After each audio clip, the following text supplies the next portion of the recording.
Hello guys, അങ്ങനെ ശ്രുതിയുടെയും ബീരാന്റെയും കള്ളങ്ങൾ കയ്യോടെ പിടികൂടുകയാണ് മുത്തശ്ശി. അതായത് ഈ ബീരാനിക്കുന്ന സംസാരത്തില് മുത്തശ്ശിക്ക് നല്ല സംശയം തോന്നുകയാണ്.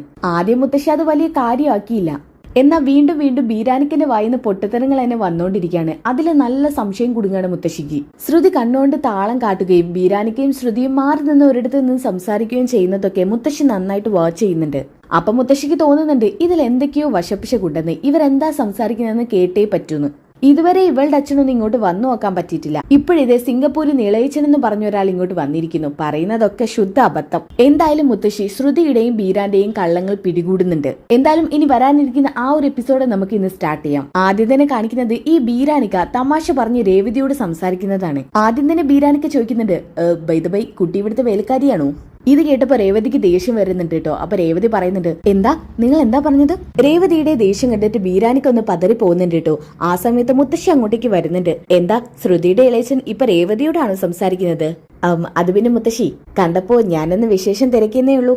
അപ്പൊ മുത്തശ്ശി ചോദിക്കുന്നുണ്ട്, ഓ അങ്ങനെയാണോ? അല്ല, എന്താ രേവതി മോളുടെ മുഖത്തൊരു വിഷമം പോലെ? അപ്പൊ ബീരാനിക്ക് പറയുന്നുണ്ട്, അത് പിന്നെ ആക്ച്വലി മുത്തശ്ശി, ഈ കുട്ടി ഇങ്ങനെ എടിപിടി നോടി നടക്കുന്നോണ്ട് ഞാൻ ചോദിച്ചു ഇവിടുത്തെ വേലക്കാരിയാണോന്ന്. ഇത് കേട്ടപ്പോ തന്നെ മുത്തശ്ശിക്ക് ദേഷ്യം വരുന്നുണ്ട് കേട്ടോ. മുത്തശ്ശി പറയുന്നുണ്ട്, അതെന്താ ശ്രുതിയുടെ ഇളയച്ചനോട് ശ്രുതി തന്നെ പറഞ്ഞോ രേവതി മോൾ ഇവിടുത്തെ വേലക്കാരിയാണെന്ന്? അയ്യോ, എന്നോട് ശ്രുതി മോൾ അങ്ങനെയൊന്നും പറഞ്ഞിട്ടില്ലല്ലോ.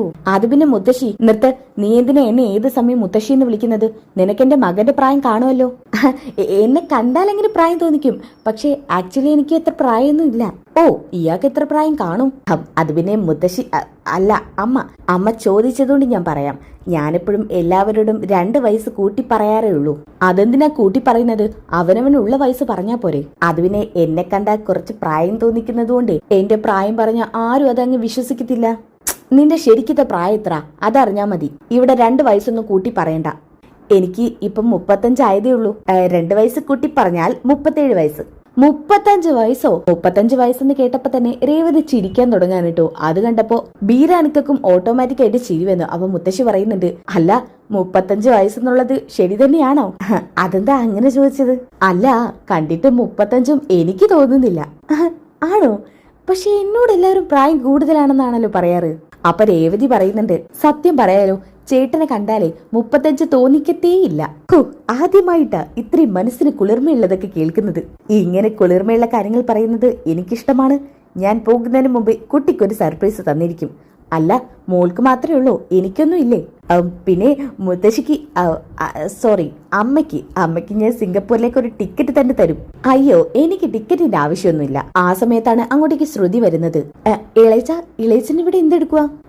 അത് പിന്നെ ഇവിടെയുള്ളവരോടൊക്കെ ഒന്ന് സംസാരിക്കണമല്ലോ, ഇവരെയൊക്കെ ഒന്ന് പരിചയപ്പെടുവായിരുന്നു. ഇനിയിപ്പൊ ഈ പോക്ക് പോയി കഴിഞ്ഞാലേ ഈ അമ്മയൊക്കെ അടുത്ത വരവിന് കാണാൻ പറ്റുമെന്ന് ആര് കണ്ട്? അപ്പൊ മുത്തശ്ശി പറയുന്നുണ്ട്, എന്ത്? ശ്രുതിയാണെങ്കിൽ ഈ പൊട്ടൻ ബീരാനിക്കിന്റെ വായിന്ന് വരുന്നത് കേട്ടിട്ട് എന്ത് ചെയ്യണമെന്ന് അറിയാത്ത മട്ടിൽ നിൽക്കാണ്. അപ്പൊ മുത്തശ്ശി വെക്കുന്നുണ്ട്, എന്താ നീ പറഞ്ഞത്? അങ്ങനെയല്ല മുത്തശ്ശി, മനുഷ്യരുടെ കാര്യമാണല്ലോ. അതെ, ഞാൻ ഇവിടെ തന്നെ കാണും. ദേ ശ്രുതി, നിന്റെ ഇളയച്ചനെ വിളിച്ചോണ്ട് പോയേ, ഇല്ലെങ്കിൽ ഞാൻ എന്തെങ്കിലുമൊക്കെ പറയും. അയ്യോ മുത്തശ്ശി, ഞാൻ പറഞ്ഞല്ലോ ഇളയച്ചന് ഭയങ്കര തമാശയാ. തമാശ പറയുമ്പോഴേ മറ്റുള്ളവർക്കും കൂടി ചിരിക്കാൻ തോന്നണം. അതും കൂടി നിന്റെ ഇളയച്ചന് പറഞ്ഞ് മനസ്സിലാക്കി കൊടുക്ക്. ഇതൊക്കെ കേട്ടിട്ട് രേവതി ചിരിക്കുന്നുണ്ട് കേട്ടോ. രേവതിയെ നോക്കി ശ്രുതി ആകെ ദേഷ്യം പിടിച്ച് നിൽക്കാണ്. ബീരാനിക്ക, ഇളയച്ചനൊന്നും വന്നേ.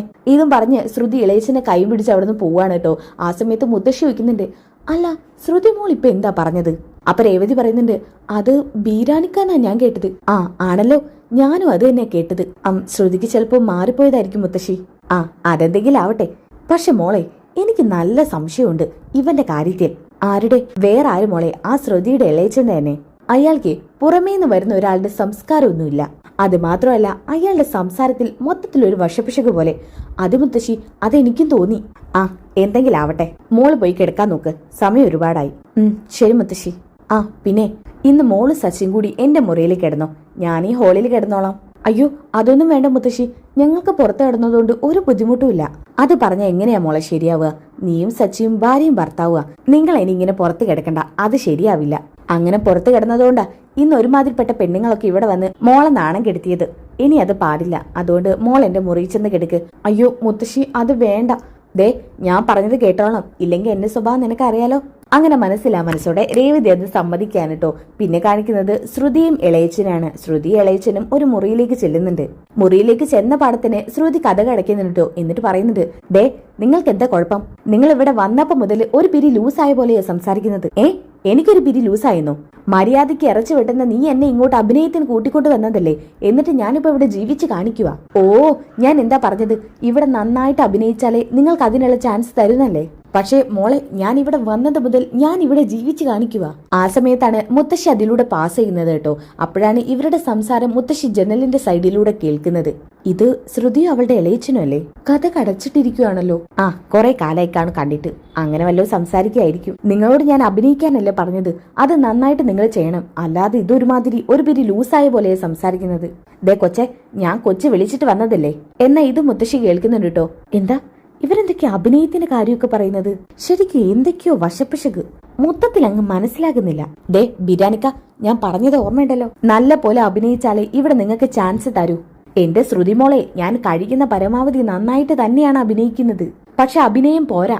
അപ്പൊ മുത്തശ്ശി കേട്ടിട്ട്, അഭിനയോ? ഈശ്വര, ഞാനിത് എന്തൊക്കെയാ കേൾക്കുന്നത്? അപ്പൊ ഇത് ശ്രുതിയുടെ ഇളയച്ചനല്ലേ? ശ്രുതിയുടെ ഇളയച്ചൻ വേറെ മതമാണോ? വേദനിക്കുമ്പോ ഉമ്മ എന്ന് വിളിക്കുന്നു, പേരാണെങ്കിൽ ബീരാനിക്ക. എന്നിട്ട് ശ്രുതി ബീരാനിക്കനോട് പറയുന്നുണ്ട്, അതെ ഞാൻ കുറച്ച് കാര്യങ്ങൾ അങ്ങോട്ട് പറഞ്ഞു തരാം. പ്രത്യേകിച്ച് സ്റ്റാൻഡേർഡ്, ആ സ്റ്റാൻഡേർഡ് കീപ്പ് ചെയ്ത് വേണം ഇവിടെ സംസാരിക്കാൻ. സ്റ്റാൻഡേർഡ് കീപ്പ് ചെയ്തിട്ടാണല്ലോ ഞാൻ സംസാരിക്കുന്നത്. അതെ, സ്റ്റാൻഡേർഡ് കീപ്പ് ചെയ്യുന്നതൊക്കെ കൊള്ളാം, പക്ഷെ നിങ്ങളുടെ പൊട്ട ഇംഗ്ലീഷ് ഒന്നും ഇവിടെ വാരി വിതറരുത്. നിങ്ങൾ വലിയ ബിസിനസ്മാനാണ്, ആ ബോധം ഇപ്പോഴും ഉണ്ടാവണം. ഇറച്ചിവെട്ടുകാരനായിട്ടേ ഇവിടെ അഭിനയിക്കരുത്. നിങ്ങൾ നേരത്തെ എന്തൊക്കെയാ കാട്ടിക്കൂട്ടിയത്? ആ സച്ചി ഉണ്ടല്ലോ, അവൻ കരിക്ക് വെട്ടാൻ വന്നപ്പോ അവന്റെ കത്തിക്ക് മൂർച്ചയിടയ്ക്ക് കൊടുക്കുന്ന പണിയില്ലായിരുന്നു നിങ്ങൾക്ക്? അത് പിന്നെ ഇറച്ചി വെട്ടുന്ന കത്തി മൂർച്ചയാക്കി നല്ല പ്രാക്ടീസ് ഉണ്ടായതുകൊണ്ടേ അറിയാത്തത് പറഞ്ഞു കൊടുത്തതേ ഉള്ളൂ. അങ്ങനെ നിങ്ങൾ ഇനി അറിയാത്തത് ആർക്കും പറഞ്ഞു കൊടുക്കണ്ട. നിങ്ങളെ ഞാൻ പറഞ്ഞ പോലെ ചെയ്താൽ മതി. ഓക്കെ ശരി, എന്താ ചെയ്യേണ്ടത്, എന്താ പറയേണ്ടത്? നിങ്ങളെ ആവശ്യത്തിന് മാത്രം സംസാരിച്ചാൽ മതി. ഞാൻ ആവശ്യത്തിന് മാത്രമല്ലേ സംസാരിക്കുന്നത്. നിങ്ങൾ മിണ്ടാതിരിക്കുന്നുണ്ടോ? ഞാൻ പറഞ്ഞത് ആദ്യം ഒന്ന് അങ്ങോട്ട് കേൾക്ക്. ശരി കുട്ടി പറ. അതെ, ബീരാനിക്ക് ഇവിടെ പലർക്കും ഇപ്പൊ സംശയം. കാരണം നിങ്ങളിപ്പൊ അങ്ങനെയൊക്കെ അവിടെ സംസാരിച്ചു കൂട്ടിയത്. പ്രത്യേകിച്ച് ആ സച്ചിക്കും രേവതിക്കും, പിന്നെ ശ്രീകാന്തിനും അവന്റെ ഭാര്യയ്ക്കും. അവരാണെങ്കിൽ ഒടുക്കത്തെ സംശയരോഗികളാ. അവരെന്തെങ്കിലും സംസാരിച്ചാൽ അതിന് വേണ്ട മറുപടി കൊടുത്താൽ മതി. സ്റ്റാൻഡേർഡ് വിട്ട് ഒരുമാതിരി രീതിയിലൊന്നും സംസാരിക്കരുത്. നിങ്ങളെ ഇവിടെ എന്റെ ഇളയച്ചനാ. ഓക്കെ ശരി, ഇപ്പൊ ഞാൻ എന്ത് വേണം? അമിതമായിട്ട് സംസാരിക്കരുത്. പിന്നെ സ്റ്റാൻഡേർഡ് കീപ്പ് ചെയ്ത് വേണം സംസാരിക്കാൻ. ഇത് മാത്രമല്ലേ ഉള്ളൂ.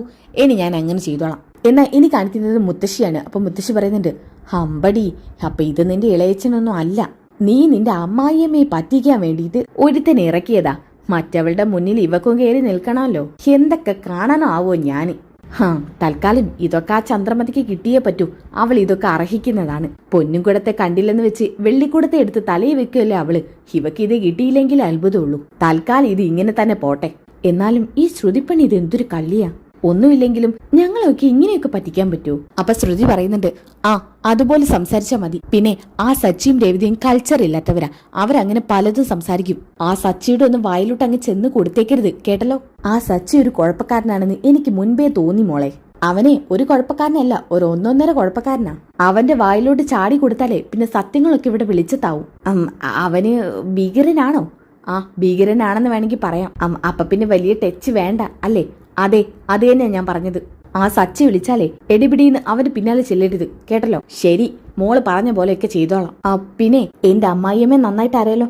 അവര് മാക്സിമം കയ്യിലെടുത്ത് സോപ്പിട്ടോളണം. പോകുന്ന സമയത്ത് ഞാൻ പറഞ്ഞ പോലെ അവർക്കത് കൊടുക്കണം. അതൊക്കെ ഞാൻ ചെയ്തോളാം. അവരെയാണ് എനിക്ക് സോപ്പിട്ട് നിർത്തേണ്ടത്. ബാക്കി ആര് എന്ത് വേണമെങ്കിലും വിചാരിച്ചോട്ടെ. പിന്നെ നിങ്ങൾക്ക് കിടക്കാനുള്ള റൂമാണിത്. ഞാനും സുധിയും പുറത്ത് കിടക്കേണ്ടി വരും. തൽക്കാലം കുഴപ്പമില്ല, നിങ്ങൾ ഇവിടെ കിടന്നോ. ഈ സമയത്ത് മുത്തശ്ശി അറിയുന്നുണ്ട്, അപ്പൊ ഇവള് മിക്കവാറും എന്റെ മുറിയിലോട്ട് തന്നെ ആയിരിക്കും വരിക. അത് പറ്റില്ല, രേവതി മോളെയും സച്ചിയെയും എന്റെ മുറിയിൽ കിടത്തണം. എന്നാലും ഇവൾ എന്തൊരു പേരും കള്ളിയാ. ഇനി മലേഷ്യയിൽ ഇതുപോലെ ഒരു അച്ഛനായിരിക്കോ ആവോ. ഇതും പറഞ്ഞ് ചിരിച്ചുകൊണ്ട് മുത്തശ്ശി അവിടുന്ന് പോകുന്നുണ്ട് കേട്ടോ. അതേസമയം തന്നെ ശ്രുതി ഡോർ തുറന്ന് പുറത്തേക്ക് ഇറങ്ങാണ്. ആ സമയത്ത് ശ്രുതി ചുറ്റിലും നോക്കുന്നുണ്ട് കേട്ടോ. ആരെയും കാണുന്നില്ല. പിന്നെ കാണിക്കുന്നത് സുധിയും ശ്രുതിയും കൂടി കിടക്കാൻ സ്ഥലമില്ലാതെ നിൽക്കാണ്. ആ സമയം അങ്ങോട്ടേക്ക് ചന്ദ്രമതി വരുന്നുണ്ട്. അയ്യോ, മോളിതുവരെ കിടന്നില്ലേ? എങ്ങനെയാ ആന്റി?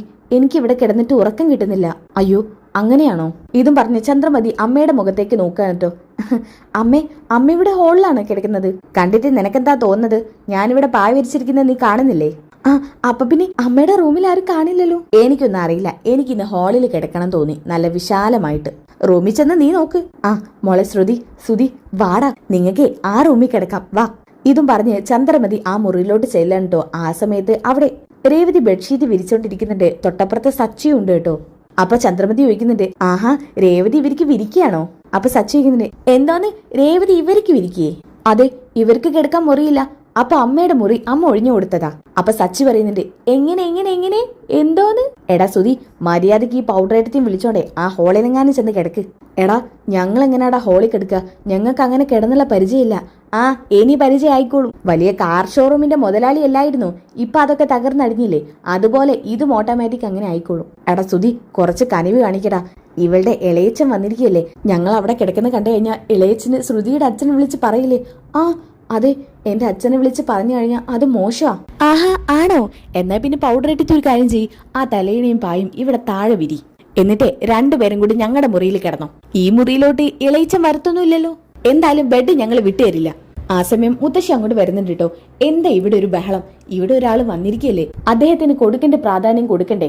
ഒരു അതിഥി വന്നാൽ ഇങ്ങനെ കലബിലായിട്ട് സംസാരിക്കാൻ പാടുണ്ടോ? അപ്പൊ ശ്രുതി പറയുന്നുണ്ട്, അതേ മുത്തശ്ശി, ഞങ്ങൾ ആ ഹോളിൽ കിടക്കുന്നത് ഇളയച്ചൻ എങ്ങാനും കണ്ടു വന്നു കഴിഞ്ഞാൽ പിന്നെ എന്തൊരു മോശമായിരിക്കും. അത് പിന്നെ അച്ഛനോട് ഇളയച്ചൻ പറയും. അതിനിപ്പോ എന്താ മോളെ, നിങ്ങൾ ശരിക്കും താമസിക്കുന്ന വീട് ഇവിടെയൊന്നും അല്ലല്ലോ, അതങ്ങ് ടൗണിലല്ലേ. അവിടെ നിങ്ങൾക്ക് ഒരുപാട് മുറികളുണ്ട്. അപ്പൊ പിന്നെ ഇവിടെ വന്നപ്പോ ഒന്ന് അഡ്ജസ്റ്റ് ചെയ്യാന്ന് പറഞ്ഞാ പോരെ? ശ്രുതിക്കാണെങ്കിൽ ഒന്നും പറയാൻ പറ്റുന്നില്ല കേട്ടോ. അപ്പൊ ഇത് കേട്ട് ആകെ ദേഷ്യം പിടിച്ച് ചന്ദ്രമതി പറയുന്നുണ്ട്, എന്തൊക്കെയാ അമ്മ ഈ പറയുന്നത്? ഇവരൊക്കെ വലിയ വീട്ടിലെ പിള്ളേരാ, ഇങ്ങനെ തറയിലൊന്നും കിടന്ന് ഇവർക്ക് പരിചയം കാണില്ല. ആഹാ, പരിചയം കാണില്ലെങ്കിലേ നീ ഒരു കാര്യം ചെയ്യ്, ഇപ്പൊ ഇവിടെ ഏതായാലും സച്ചിയും രേവതിയും വിട്ടുകൊടുക്കില്ല. എങ്കിൽ പിന്നെ നീയും അവരും കൂടി കിടക്കുന്ന മുറിയുണ്ടല്ലോ, അതങ്ങ് ഒഴിഞ്ഞു കൊടുത്തേക്ക്. എന്റെ മകനെ ഞാൻ പുറത്ത് നല്ല കട്ടിലിട്ട് കൊടുത്തോളാം, നീ വേണമെങ്കിലേ ആ ഹോളിലെങ്ങാനും ചുരുണ്ടുകൂടി കിടക്ക്. ഷോ, ഈ അമ്മയ്ക്ക് പറഞ്ഞത് മിണ്ടാതിരീടി. നിനക്ക് പറ്റുമെങ്കിൽ അത് ചെയ്യ്, അല്ലെങ്കിൽ പിന്നെ നിങ്ങൾ ഇവിടെ ബഹളം ഉണ്ടാക്കിക്കൊണ്ടിരുന്നോ. ദേ ശ്രുതി, നിങ്ങളെ റൂമാണ് കൊടുത്തിരിക്കുന്നത്, അതുകൊണ്ട് വെറുതെ സച്ചിയും രേവതിയും ബുദ്ധിമുട്ടിക്കാതെ എവിടാന്ന് വെച്ചാൽ പോയി കിടക്കാൻ നോക്ക്. ആ അങ്ങനെ പറഞ്ഞു കൊടുക്കും മുത്തശ്ശി. അങ്ങനെ ഗതി കെട്ട് ചന്ദ്രമതി പറയുന്നുണ്ട്, തൽക്കാലം നിങ്ങൾ ഞങ്ങളുടെ മുറിയിൽ തന്നെ കിടന്നോ. ഇതും പറഞ്ഞ് ഇവർ അച്ഛന്റെ അടുത്തോട്ട് ചെല്ലുന്നുണ്ട് കേട്ടോ. അപ്പൊ ചന്ദ്രമതി പറയുന്നുണ്ട്, ഏട്ടാ നമുക്കിന്ന് ഹോളി കിടന്നാലോ? എന്ത് ഹോളി കിടക്കാനോ? അയ്യോ ചന്ദ്രമതി, ഇന്ന് എന്നെ കൊണ്ട് ഹോളി കിടക്കാൻ പറ്റില്ല, നല്ല നടുവേദനയുണ്ട്. നമ്മൾ എന്തിനാ ഹോളി കിടക്കുന്നത്? അത് പിന്നെ ശ്രുതിക്കും ഇവിടെ കിടക്കാനാ. അപ്പോ അവർക്ക് മുറിയില്ലേ? അവരുടെ മുറിയല്ലേ ഇളയച്ചന് കൊടുത്തത്. ഇളയച്ചൻ അവര് ഹോളി കിടക്കുന്നത് കണ്ടാ പിന്നെ അത് ശ്രുതിമോളുടെ അച്ഛൻ അറിയില്ലേ? ആ നീ പറഞ്ഞത് ശരിയാ, അങ്ങേര് അത് അറിഞ്ഞു കഴിഞ്ഞാൽ അത് വലിയ മോശം. ഒരു കാര്യം ചെയ്യാം, നീയും ശ്രുതിയും കൂടി ഇവിടെ കിടന്നോ, ഞാനും ശ്രുതിയും പുറത്ത് കിടന്നോളാം. ഇത് കേട്ടപ്പോ ശ്രുതി പറയുന്നുണ്ട്, അയ്യോ എല്ലാം പോയി. ശ്രുതിക്കാണെങ്കിൽ തീരെ നിലത്ത് കിടക്കാൻ പറ്റില്ല കേട്ടോ. അപ്പൊ ശ്രുതി പറയുന്നുണ്ട്, ശ്രുതി ഒരു ദിവസത്തേക്ക് നീ അഡ്ജസ്റ്റ് ചെയ്യ്. ശരി നടക്കട്ടെ. ഓക്കെ, ഇനി നല്ല കിടലൻ ട്വിസ്റ്റുകൾ നിറഞ്ഞ എപ്പിസോഡാണ് കേട്ടോ. ഇതിന്റെ ബാക്കി എപ്പിസോഡ് എന്താണെന്ന് നിങ്ങൾക്ക് അറിയണ്ടേ? പിറ്റേ ദിവസം തിരിച്ചു പോകുമ്പോൾ മുത്തശ്ശി നല്ലൊരു സമ്മാനം ബീരാനിക്കും ശ്രുതിക്കും ഒരുക്കി വെക്കുന്നുണ്ട്. അതൊരു ബമ്പർ സമ്മാനം തന്നെയാണ് കേട്ടോ. എന്തായാലും ആ കിടലൻ ട്വിസ്റ്റ് നിറഞ്ഞ എപ്പിസോഡ് നിങ്ങൾ കേൾക്കട്ടെ. അതിന് വേണ്ടിയിട്ട് ഈ ചാനൽ സബ്സ്ക്രൈബ് ചെയ്തേക്കുക, വീഡിയോക്ക് ലൈക്ക് ചെയ്തേക്കുക, നെക്സ്റ്റ് എപ്പിസോഡ് ഒന്ന് കമന്റ് ചെയ്തേക്കുക. അപ്പോൾ നെക്സ്റ്റ് എപ്പിസോഡ് ഒന്ന് കമന്റ് ചെയ്താൽ അടുത്ത വീഡിയോ ആയിട്ടായിരിക്കും കേട്ടോ. അപ്പോൾ അടുത്ത വീഡിയോയിൽ കാണുന്നവരേക്കും എല്ലാവർക്കും ബൈ ഗായ്സ്.